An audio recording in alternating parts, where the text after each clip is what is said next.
Yo, yo, yo, welcome to a special edition of live special edition with Talking Comics with Julius Freeman. The reason why I'm doing this live version is due to the fact that this week is a very hectic week, and I didn't get a chance to. I won't be able to get a chance to sit down and record my next video, which will be episode 5, that covers the creation of the current incarnation of the Ghetto Dragon No Good Deed Book 1. So if you guys been watching my videos on my channel the past few weeks, you've noticed that I've covered the long history, the 10-year history of the Ghetto Dragon and trying to get that off the ground. So the first episode was the first incarnation with the artist named LJ. The second one was with Kim Jacinto. The third one was when I scaled it back and I decided to do shorts. And so now I got my Twitter open. Let me just minimize this and open up this one. There you go. So I decided to shoot straight from the hip. So I'm just gonna go with it live. I don't care that no one's watching. I don't care that anyone's here.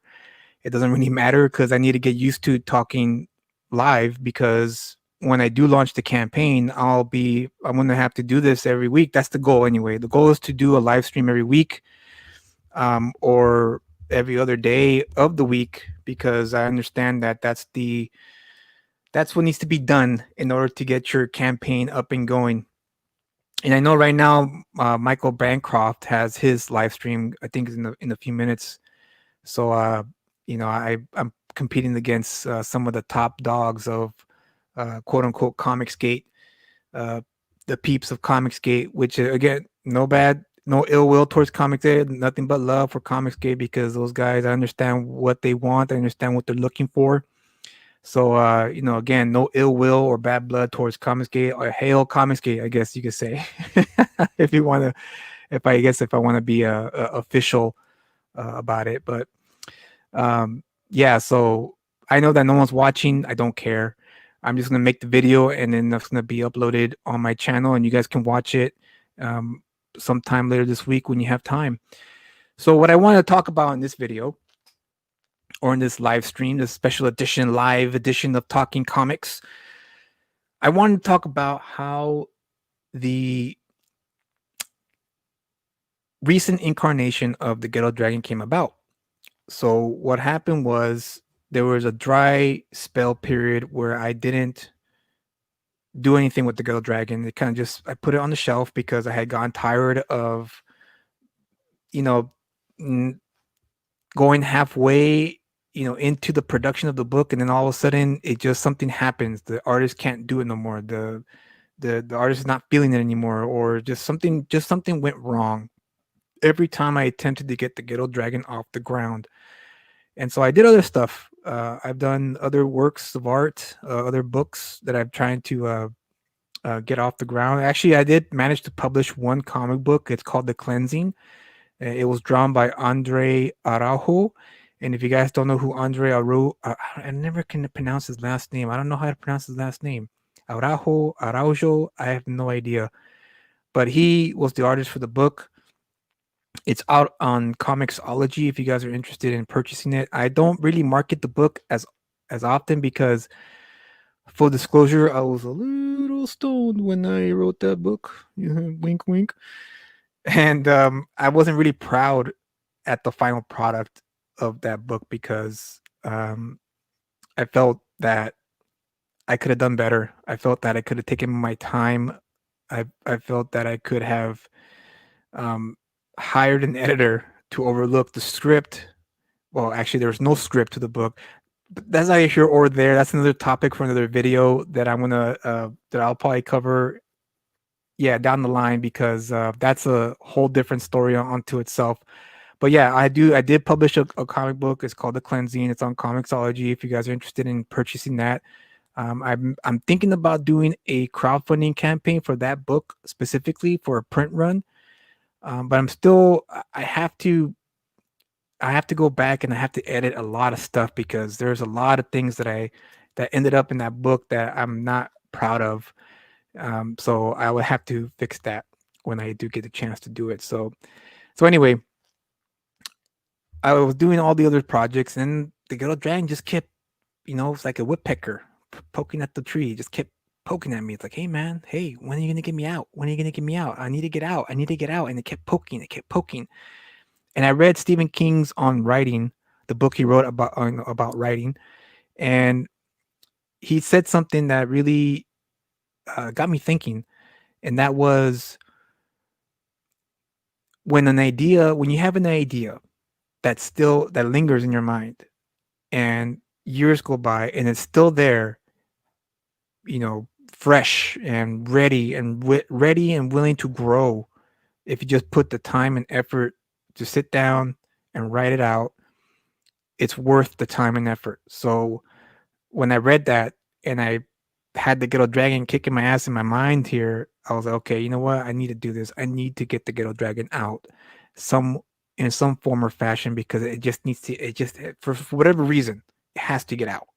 So I decided, okay, you know what? Screw it. I'm gonna go all the way with this. I'm gonna save up my money, and I'm gonna find an artist, and I'm gonna make sure that the artist I find is gonna stay with the project until the very end. So that was the important factor I had to um, not convince myself, but I had to make sure that the artist I worked with was going to commit. And when I mean commit, I'm talking fully commit to the very end, until the very end. So I shopped around for some artists, and I did the interview process, asking them questions and letting them know, like, look, this is the long haul. This is going to be about a year or 2 years, because based on my budget, I won't be able to pay you I can only pay you a certain amount per week or per 2 weeks or per month, whatever the case. Are you willing to to I guess come with me to the long haul, like with the marathon? I need you to run the marathon with me. Are you willing to run the marathon with me? Because if you're not willing to run it with me, then I can't work with you. We can't work together. Doesn't matter if you are perfect for the book. I need your commitment. So I went through a few artists, and a lot of them said no. A lot of them said no. I don't think I commit to a 2+ year project based on what you're offering. So but thank you for considering me. Good luck, and whatever. And as I was looking at, and as weeks turned to months, I thought, okay, you know what? Maybe I'm never gonna find this artist. Maybe I'm just gonna not do Ghetto Dragon. Like, just wait until I find another artist down the line. I was just it was getting to the point where I was getting um, to the end of my rope, and I was about to quit. And then one day I saw a post on Instagram of an artist named Alan Fletcher. And Alan Fletcher was posting up these, cool little thumbnails of his art, and I was like, hey, this is pretty good. Kind of reminds me a little bit of prison art, but I like it. It's cool. But in my experience, drawing poses, it does not equal a good sequential artist, in my experience. I mean, I could be wrong. That's up for debate, as you know. But from my own personal experience, when I've been on DeviantArt and I see people with pinups, and I go, wow, what a great pinup. That's a fantastic pinup. And then when I look at the sequentials, it's not so good. So um I was like, I'll keep an eye on this guy. I'll follow him. I'll like his stuff, but I'm not gonna hit him up because, like I said, I need to see his sequentials. And then one day he did post a sequential page, and I was actually kind of impressed. I was like, okay, all right, this guy looks like he knows what he's doing. Excuse me, I don't have COVID, I swear. And so one day he posted that he wanted to get back into comics, drawing comic books. So I jumped right at it. I sent him a DM, and I said, hey, I'm looking for an artist, but here's what I'm looking for. And I gave him the same pitch I gave every artist. I told them, this is what I need. Can you run a marathon with me? It's going to be a 2+ year project because of the budget that I have and what I could pay out. I only make so much money, blah, blah, blah. And he said, well, it depends. What is it that what's the project? So I sent him the materials. I sent him the summary, the plot summary, the whole shebang, minus the script, obviously. And a week went by, and I thought, okay, he's probably not gonna be interested. He's probably gonna say, nah, I'm cool. And lo and behold, a week later, he got back to me and said, hey, you know what? This is actually pretty fucking good, and I'm digging this. This is dope, and it's right up my alley. I wanted to draw a martial arts comic, and I love Bruce Lee, and I love the theme of your story. I love the story arc. All right, I'm in. Let's do it. And I was like, all right, here we go. Let's do it. That was 3 years ago. That's right. That was 3 years ago, 2017, when Alan Fletcher and I started our journey to create what you see here in the screen next to me, the Ghetto Dragon No Good Deed Book 1. The original plan for this project was what I talked about in the previous videos. I wanted to do a short. I wanted to keep these as a short, but instead of different artists, keep the same artist, but just do various chapters. So chapter 1, 6 pages, a 6 page story, and then we move on to the next chapter, and so on and so forth. And we were hitting strides. We were hitting strides here and there, uh, and then we hit snags in between. In 3 years, it wasn't 3 years nonstop work, guys. It was 3 years on and off. Probably closer to 4 now. Now that I think about it, I think it was probably 2016, but I'm not sure. So it was 3 or 4 years on and off, because he lives in Sweden. The artist is an English artist, but he lives in Sweden or Denmark. I can't remember which of the two. Don't hold that against me, Alan. And he moved to Melbourne. So within like a period of like 2 or 3 months, he moved from Sweden to all the way to Melbourne, and found his place and got internet access. And through the library's Wi-Fi, he would go to the library because he had no Wi-Fi or internet access at his house or at his apartment where he was living at. And he would go to the library, scan the page on the library's Xerox machine, and then email it to me in the library's computers. That's how he was giving me his pages when he was living in Melbourne for close to a year when he was there. And then he told me he was moving back to Sweden.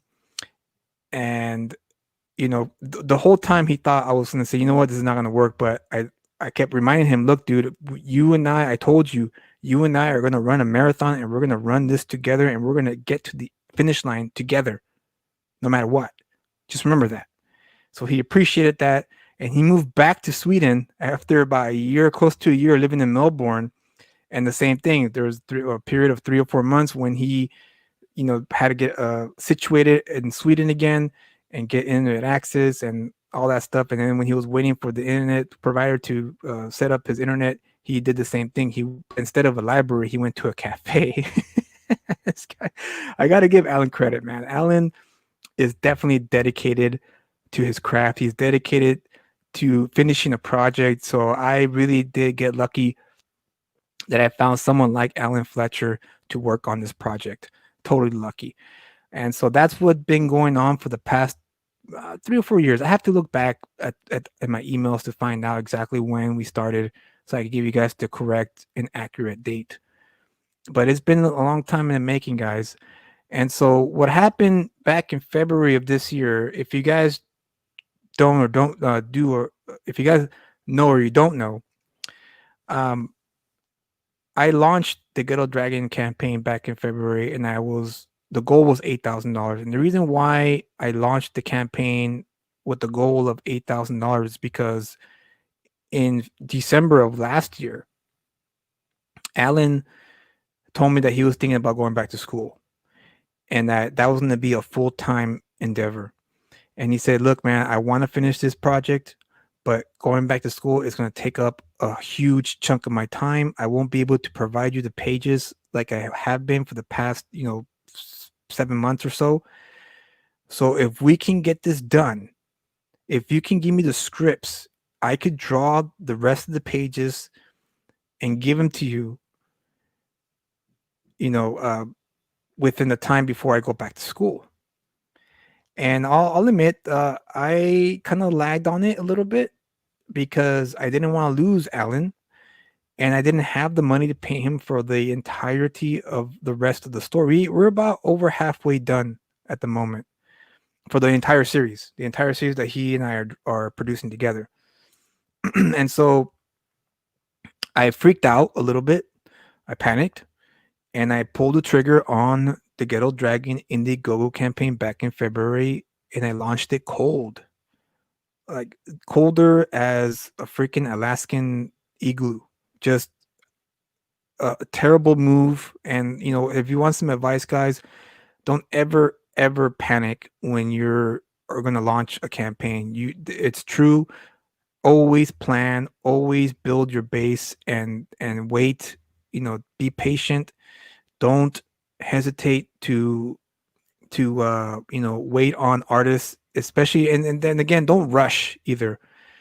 So that's what happened. I panicked, and of course, I failed. I didn't raise $8,000. I only raised about, I think, $600 or $700 overall, which was still, in hindsight, it was still pretty good considering that, all things considered. I didn't have that big of a Twitter fan base. All this was just based on, hey, this project looks pretty interesting, I'm going to back it. So that was pretty good. I have to admit, that was a plus for me. It gave me some confidence that, you know what, I have something here. I have something solid here. So um I got back to Alan. I said, look, I couldn't raise the money. I can't pay you the amount that I need to pay you. And it almost fell apart, but I got to give it to him. I got to hand it to Alan.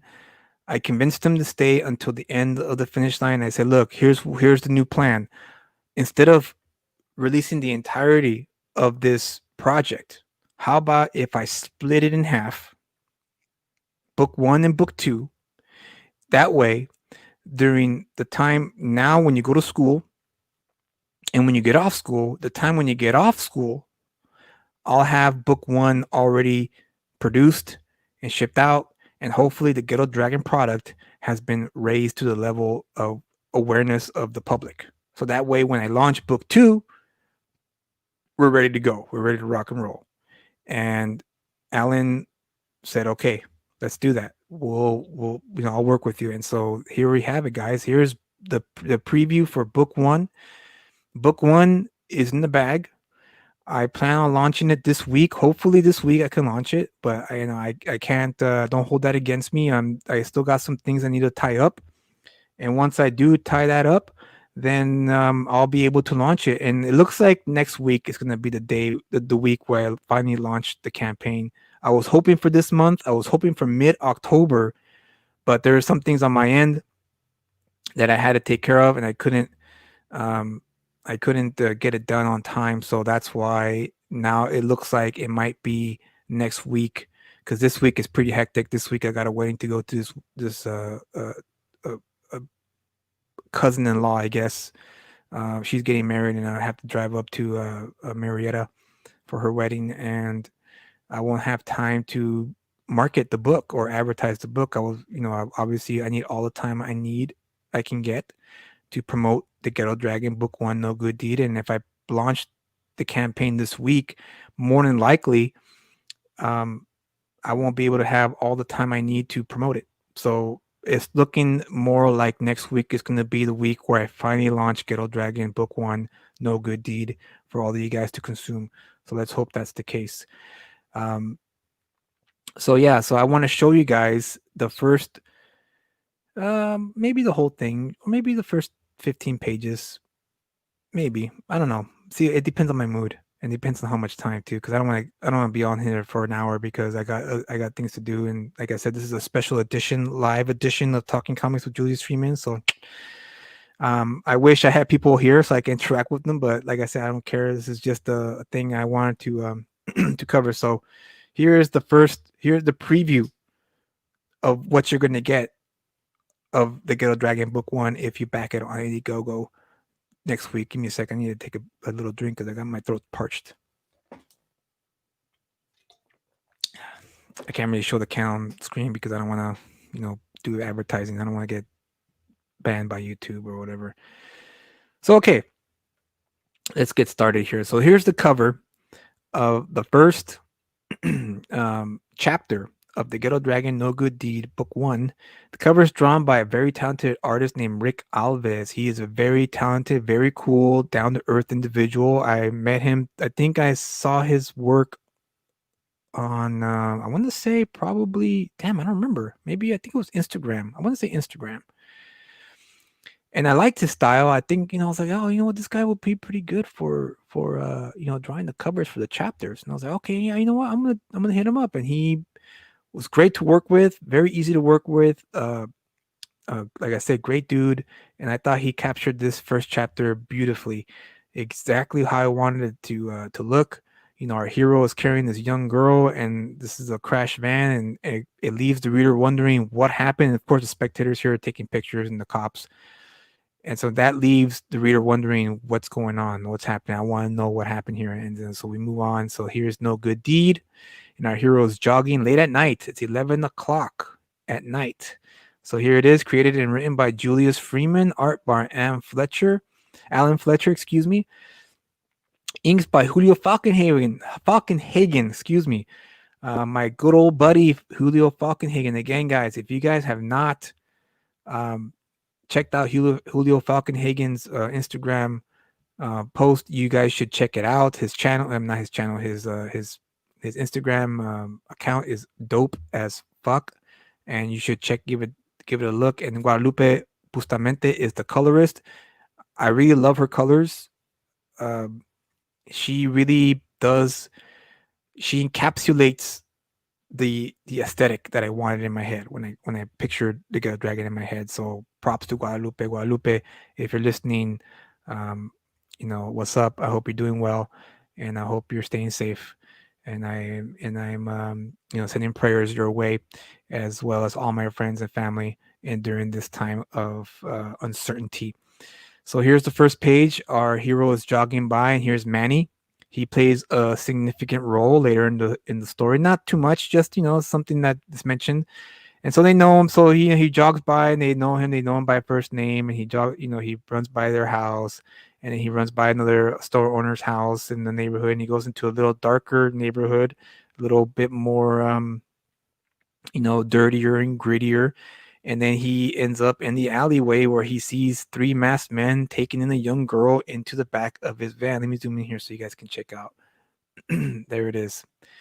So you guys can see closely here. So there's two guys here taking the girl inside the van. The guy's about to close it. And of course, the guy who's caught saying, oh, great. And so our hero, what does he do?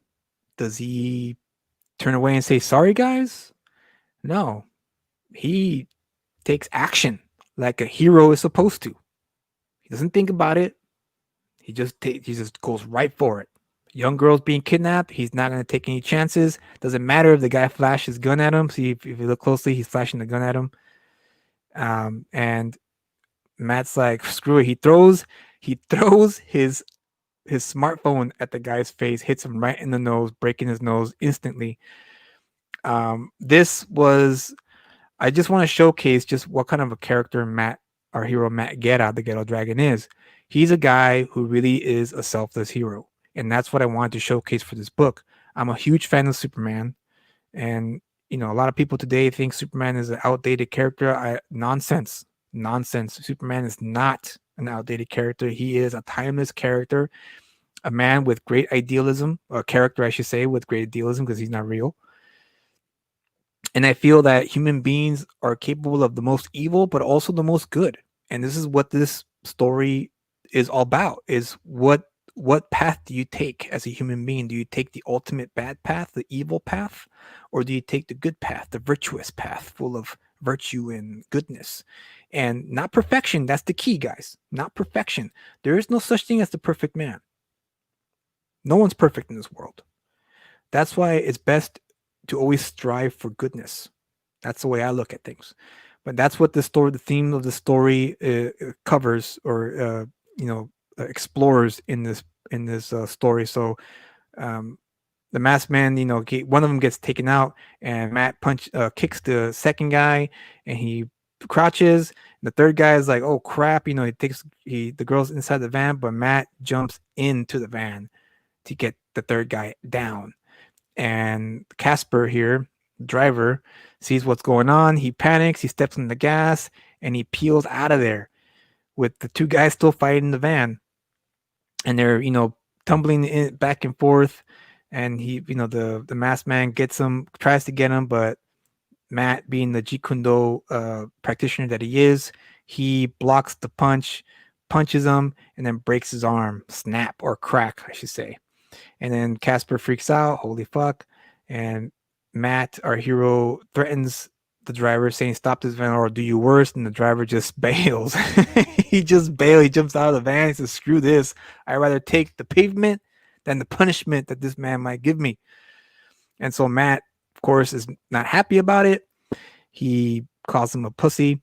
He grabs the young girl and he says, you know what? I'm just going to put my body on the line. And he jumps out of the van before it crashes into the wall of a building with bystanders in the way. So that's the end of the first chapter. So the original idea was to build a website and every 2 weeks release the chapter and gain I guess you could say, gain readership that way.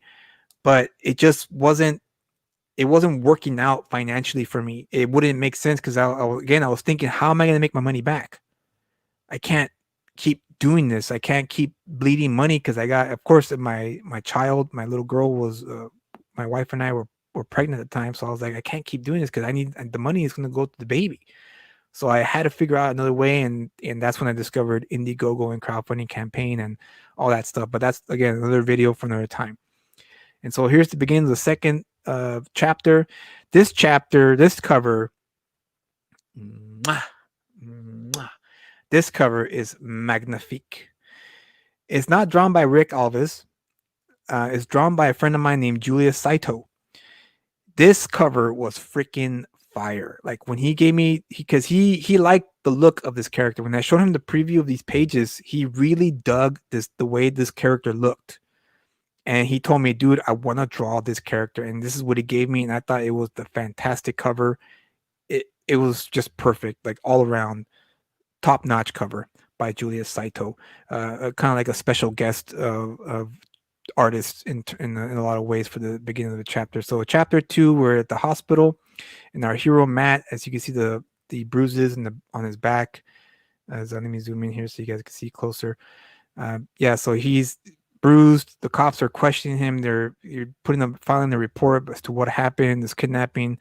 And here's the first appearance of Crystal. Crystal is, as you guys will find out later, is a love interest for our hero Matt Guerra. So she comes in, whispers to the cop, thank you. In other words, she's there. The insinuation here is that the cop let her talk to Matt because Matt, let's face it, for all intents and purposes, he did a very heroic thing. He saved the young girl from being kidnapped, from possibly, God knows what, God knows for what, And so Matt puts on his shirt. Of course, he doesn't know who she is, and then she hugs him, and that's when she reveals to him that the young girl he saved, that's her sister, her older sister, and she's very grateful, and they have a little moment here, which I thought is something I could add. I did for ladies because I know my wife, when I was writing this story and I told my wife about it, she's like, it's all just brutish stuff. Why can't you add some little sprinkles of romance in there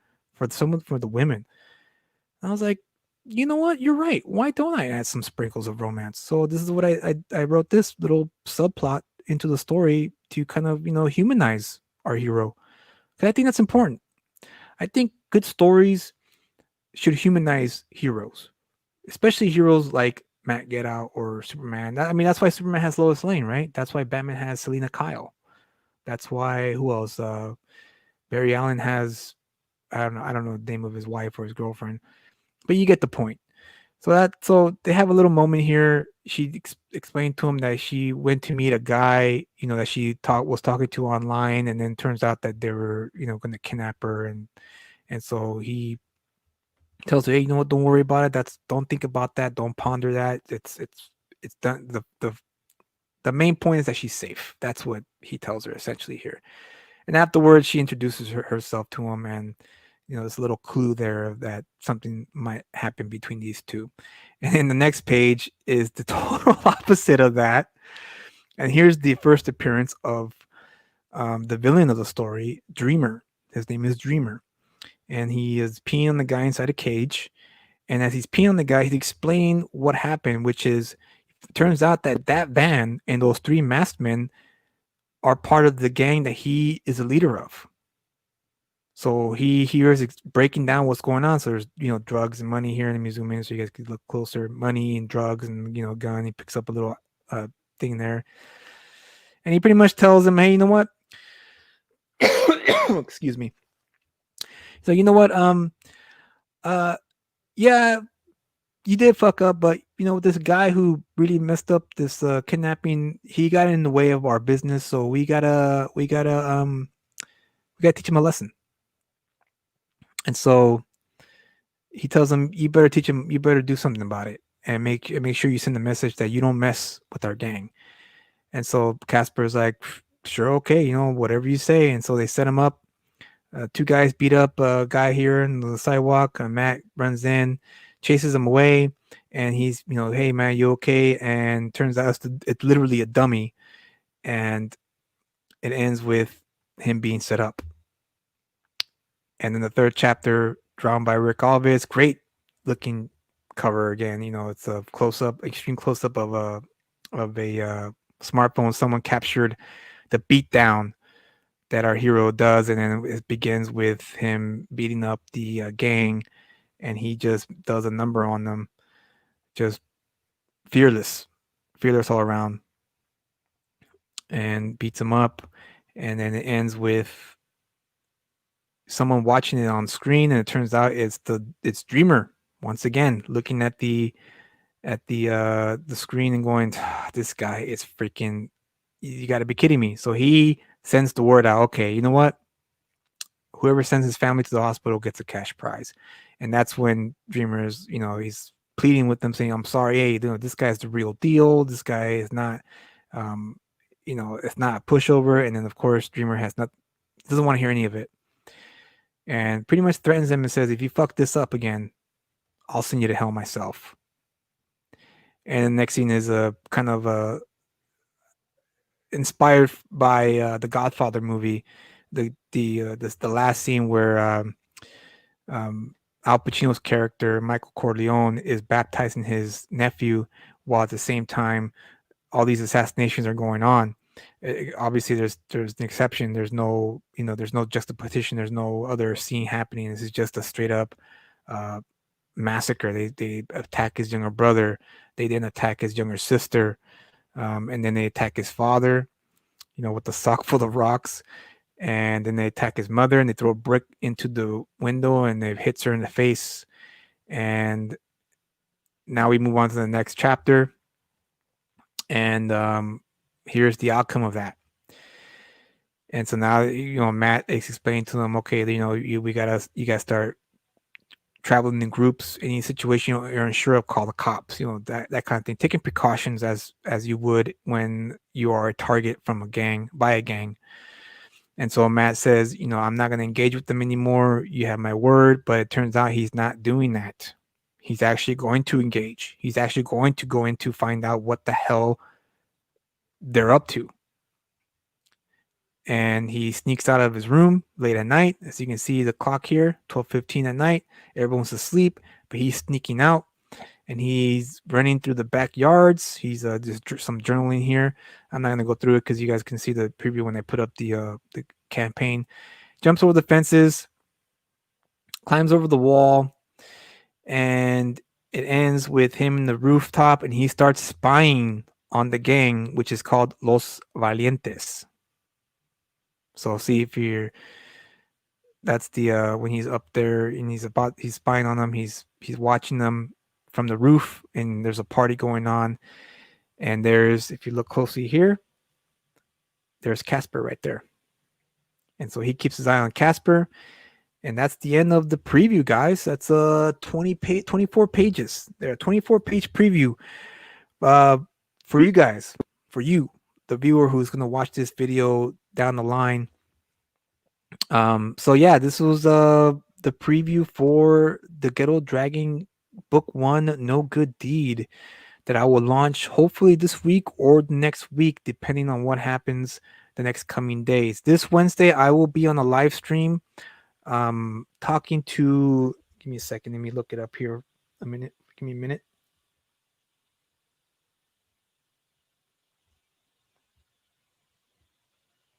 Hold on.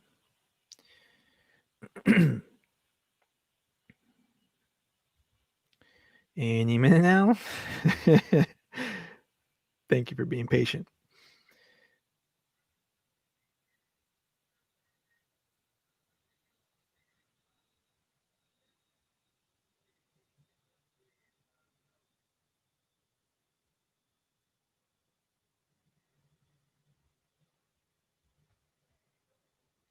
Gosh, I don't know what happened to it.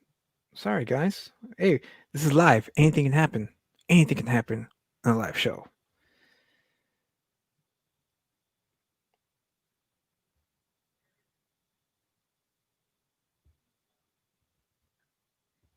I don't know why I can't.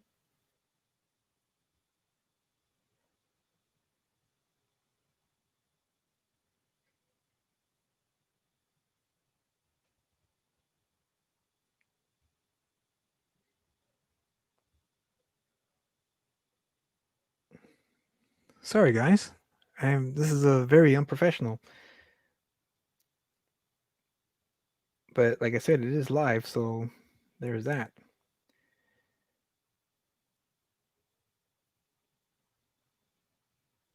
It's an indie comic channel, and I don't know why I didn't have it ready. That's my bad, guys. If you guys are end up watching this, I apologize. Once I get your name, I'm scrolling through my phone here, looking for their channel because I'll recognize it once I see it.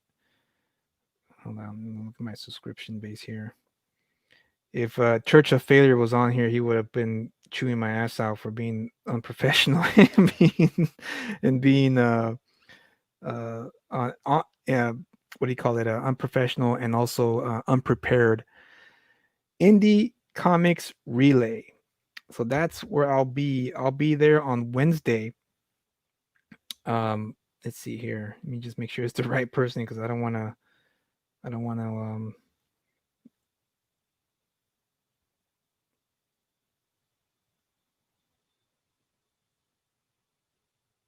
Yes. Okay. Indie Comics Relay. I'll be on that live stream on Wednesday, 6 p.m. Western Time, 9 p.m. Eastern Time. And there I'll be talking about the Ghetto Dragon, but here you'll have a first, take on the preview of the Ghetto Dragon No Good Deed Book 1. So you guys were in for a special treat tonight because I wasn't going to be able to produce my regular video that I usually do every Wednesday. Every Wednesday, I try to release a new video, showcasing my work, showcasing what I'm all about, so that way people can know who I am behind the Twitter account and behind the YouTube channel, and also behind the Indiegogo campaign. I want this is because I understand this is the future of comics. The future of comics is this, being on YouTube and doing live streams and talking about comics and pop culture and whatever the case. So this is what I came here for. I did this live stream just to show you guys this 20-page preview. I hope you guys like it. And the Indiegogo campaign will be launched sometime this week or next week. So you stick around for that, and hopefully you guys make it happen. And I could, get this book into your hands and showcase that I do have what it takes to tell a good story. And so I hope you guys do enjoy that immensely. So that's it, guys. That's what I I did the live stream for. It's to showcase this 24-page preview. A lot of the lettering changed because my old computer, my old hard drive died, and so the font. I'll give you some backstory here if you guys want. The font, this font right here, is gone. It's gone. I don't have it no more because it belonged in my old it was in my old hard drive, and I before it died I did back up as many files as I could because it was giving me the blue death screen every other like week. So when that started happening, I was like, okay, I need to back up my stuff because if I don't back up my stuff, I'm screwed. So I backed up as much as I could, and I thought I backed everything, but I guess I didn't because I could not find this particular font, which is a font that I made myself. I created on my own. I had Font Labs. I invested in Font Labs and Scan Font. And by the way, guys, if you guys are an indie writer or indie creator, I highly recommend you get yourself Font Labs and Scan Font because it will be your best friend. You could copyright your own lettering, you can create your own lettering, and it's worth every penny. So if you guys ever do consider, if there's writers out there will watch this later on, if you ever do consider producing your own book, I highly, like I said, I highly recommend you create your own font. It is time consuming. It does take time and dedication to do it. It's not easy to do it. I'll tell you that right now. It took me a few months to get to, I guess, understand the program, the software program. It took me a long time. I had to watch a lot of YouTube videos about kerning, about uh, uh, what else? The size and the bold, and what kind of symbols to use. It was just it was like a whole. I wish there was a class. I really do wish there was a class on that, because if there was a class on teaching you how to letter comic books or creating your own font, which is, I think there is, it's calligraphy or something like that. But if it was an actual lettering class, that would have been extremely helpful on my end to join a class like that, so that way I could have gotten better with time. But this is what I created so far, and like I said, it's worth the effort. It's worth the not the effort and the money as well. So I highly recommend you do get Font Labs if you do decide to pursue your own comic book career in the independent scene.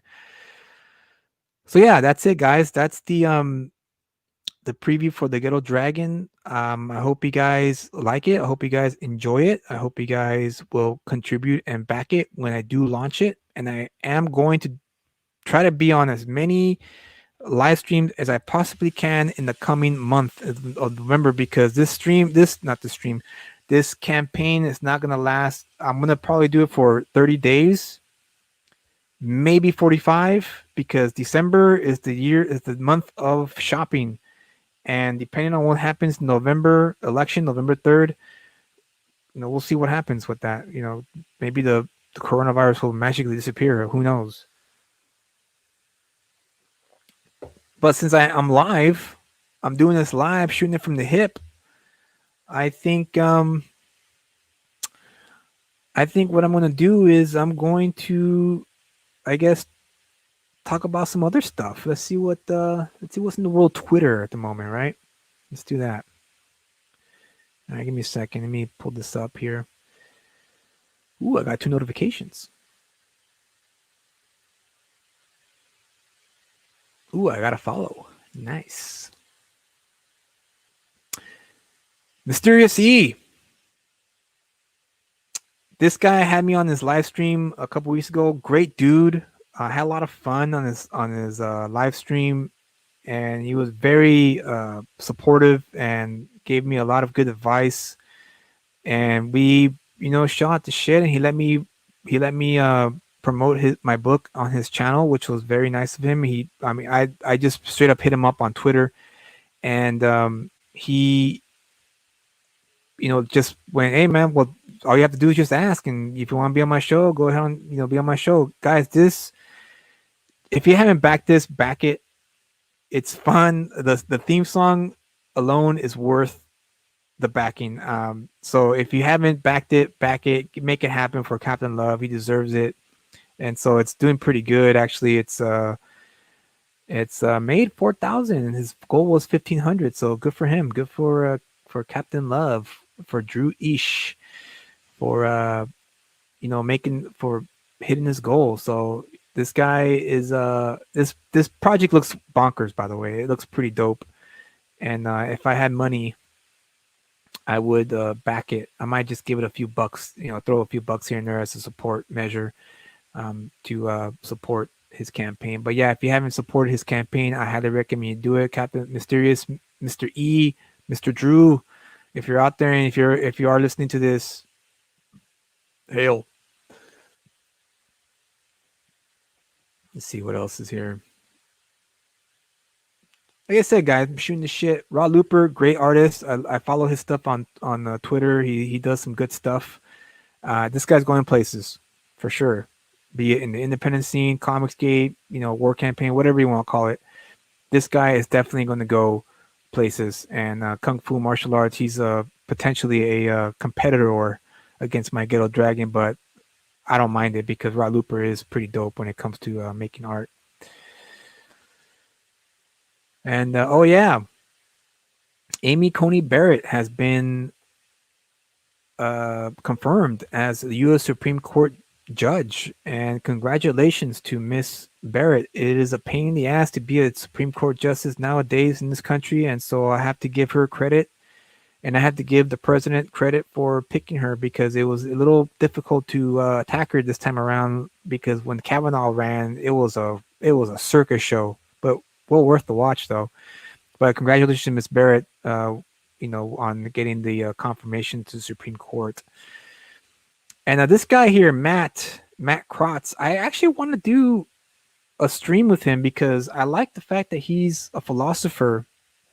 And he has this philosophic outlook in comics, and I would love to be on one of his streams and just talk philosophy with him because I consider myself a philosopher as well. So Matt, if you ever do watch this, um, hit me up. I'll probably end up hitting you up because you probably don't know who I am. Um, Hit me up and we'll try to set up a stream together so we could talk about philosophy and comics. I think it'd be a good stream to have together. But yeah, guys, this is my Twitter account that I follow. Jack Irons. This book is freaking off the charts, man. Like when I look at the pages that he posts on his Twitter account, and I follow him on Indiegogo as well, and so I always get updates from his campaign, and he is just freaking gnarly. I love the concept. It's kind of like it looks like a Mad Max meets the Man with No Name trilogy, and it looks really dope. And um, I hope to have him on a live stream as well because I think he and I would probably mesh well together in terms of uh, talking about comics and talking about science fiction because I'm a big science fiction fan. I know I may not it may not seem like it with the Ghetto Dragon, but I am a huge sci-fi fantasy fan, and I'm all about the comics. The Cleansing, the comic book that I have on Comixology, it is a sci-fi fantasy book that was based on a dream I had. Believe it or not, this long dream that felt like I was in a movie, and that's pretty much where I based off the cleansing from. So I hope Cody Fernandez, the guy who created the Jack Iron Steel Cowboy, I hope he has we could be on the show. I'll probably hit him up to do a show together. But we'll see. And this guy here, Shogun Supreme. Oh well, this guy here, Wolverton, he does some pretty good stuff too. I like um his stuff right here. He's talking about the Atlanta hospital for COVID. His wing is getting pretty full, so please be careful and protect around those of you. He should be released tomorrow. Try this oxygen, good drugs, and so hopefully his friend makes it out alive and doesn't get too hurt with the COVID. So yeah, that's pretty much all I want to talk about, guys. I don't really want to go too much into detail or going to make a live stream when there's no one around. Oh, this right here, guys. This campaign is gnarly as hell. Thomas Moria is one hell of this. It's something that I would love to buy and I would love to purchase, but again, I can't really afford to buy his book because it's just right now I'm strapped for cash. I might throw a few dollars here and there to help him out as well, but he doesn't need the help. Look at that, 11,000 from a 6,000 fixed goal. So he made his goal, and you know what? He deserves it because he's done such a good job hyping the book, and I wish him nothing but success. And it's funny because this story is almost similar to the story I've written from another character. It's a whole different character, but same concept. It involves demons, and he's a sorcerer. And it's when I saw this, I was like, oh, man, the ether is just everyone just gets things from the ether. It's so crazy. But yeah, Thomas Moria, if you haven't backed it or haven't supported, do it. It's great. It looks great, fantastic. You can't really go wrong with the artwork, and the writing looks pretty good from the preview that I've seen. Let's see if he has a preview of the book here.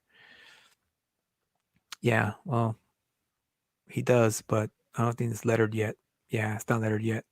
It's just the images, but it still looks great even without the lettering. The key to good comic books, in my opinion, is when you can still follow the story without the bubbles.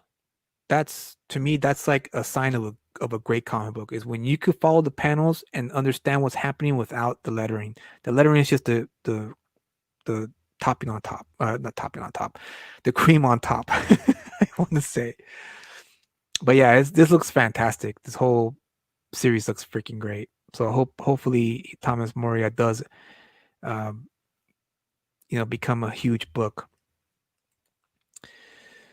So yeah, guys, that's it for me. I was hoping some people would join me on my live stream. I was hoping that some people that I do live stream with, like Church of Failure, would have saw my tweet and hope hit me up, but it didn't happen. Maybe he's busy, but whatever. It was impromptu. It was very last minute. I didn't really plan it or invite people.